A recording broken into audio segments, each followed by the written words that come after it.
آپ نے لفظ درویش سنا ہوگا. یہ دو لفظ، ایک درویش ایک درویش ہے.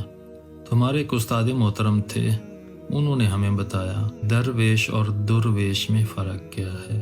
درویش وہ ہے جو ہر در پہ جائے، ہر دروازے پہ جائے، اور درویش وہ ہے جو صرف ایک دروازے پہ بیٹھ جائے، اس کو درویش کہتے ہیں. کوئی بزرگ ہیں، انہوں نے بھی درویش کی تعریف کی ہے. تو وہ کیا بتاتے ہیں؟